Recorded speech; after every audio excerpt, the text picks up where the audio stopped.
Welcome Thursday night hockey action. Cornwall Civic Complex, Ed Lumley Arena. Pembroke Lumber Kings coming in town tonight to face the Cornwall Colts. Colts on a little bit of a roll here. Before we start our little broadcast tonight, the hockey world took a tumble this week. I know I'm a Boston fan, but this goes way beyond a fan for any team. Mr. John Beliveau passed away this week, and I know he's dear to my heart. When I was a little kid, I had the pleasure of meeting him, Paul, and it's as a Montreal fan, I can only imagine. Yeah, I never really got to talk to him. I've met him a couple seconds, said hi, and that was it. But gentleman, through and through. Heart goes out, thoughts with his family, and everything will prevail. But the hockey world lost a great, true gentleman right there. Hockey action tonight. We're starting off tonight, the second night of our battle of the high schools. École secondaire La Stadelle, the French Catholic high school in town. The other night it was CCVS, so another night for Cornwall to shine. Yeah, last time we had this, they had 1,400 fans tonight. They're hoping to beat that. Real quick note on attendance, Cornwall number 1 in the league with almost 1,000 people. Pembroke is number 2, so a lot of fans here are going to be watching this game. Hopefully get a lot of the young kids in here from the high schools. And speaking about young kids, we know we were discussing this before the game, Paul, how nobody really knows what goes on in Cornwall, what the kids are made out of. But there's a big drive going on for Christmas where the Colts are basically going door to door, raise food for the non-perishable food items for the Agape Center. This goes back, I remember last year when we interviewed Ron Tugnut.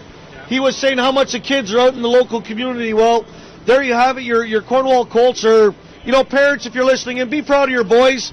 They are going door to door, and it's all about the community. Absolutely. They're not only here to be on the ice, they are part of the community.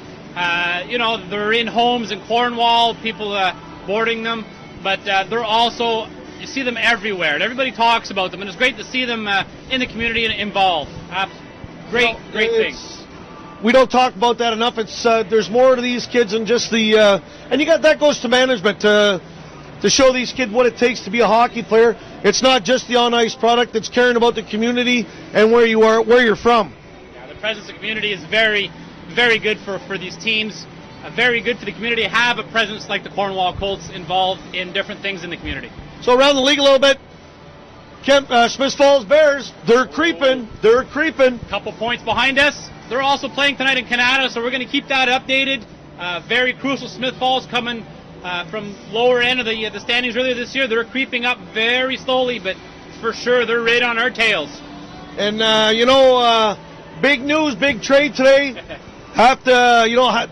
Pembroke Lumber Kings, they're loading up. Yeah. Big news today out of Pembroke, picking up Jordan Piccolino.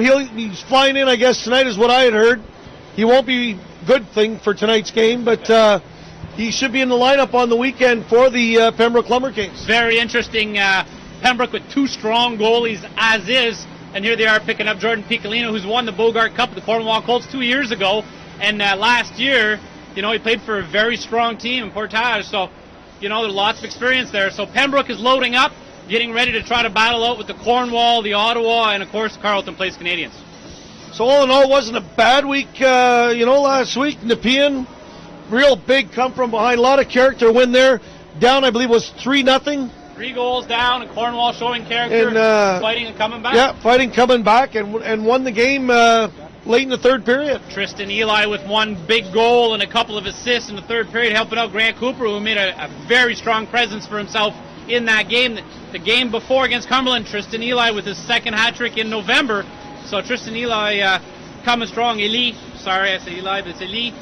Remember last week, my Black Friday wish list was we get a goal scorer, guy put that some offensive number. That might have just found him. Might have just found a good time to start Black Friday. And, you come in tonight with the Pembroke Lumber Kings. A good rivalry between Cornwall. This goes back maybe a couple years ago where it seemed like every final was Cornwall-Pembroke. Yeah, Pat Malloy, GM, for the Pembroke Lumber Kings, and Sheldon Keefe, and now you got McTavish there now. Cornwall with Ian McInnes. Always been a battle between these two teams. And these two teams come in and they play like it's their last game. Like this every game 7. Every game they play that way. every game we've had this year, we've had a 5-4 victory Cornwall, we've had a 4-2 victory for Cornwall, and then a 3-2 victory for Pembroke. So just that's telling and what kind of games to expect with these two teams. So that's what we're going to expect tonight, a good, hard-fought game. I remember Pembroke just loaded up. They picked up a couple big players. Adam Beveridge now playing with them, and who else was it that came over from... I'm looking at names. They also picked up Brendan Valco. There we go. Big offensive numbers as well. Felix Chamberlain, he was an honorable, actually player of the week. I can't pronounce the goalie's name. I have a hard time. Ritziak? Horodejchuk. Horodejchuk. He was an honorable mention for goalie of the week. So, lots of skill with Pembroke. Felix Chamberlain, Valco. Lots of big presence right there. So if we can't say the fellow's name, we're just going to say the goalie. The goalie. But that's going to do it for me and Paul for right now. We'll be back in about 10 minutes' time with opening face-off. So for me and Paul and the boys in the booth, we'll stay tuned and we'll start the game shortly. Stay tuned, absolutely, and watch a great hockey game coming right up. Cornwall versus Pembroke. See you then.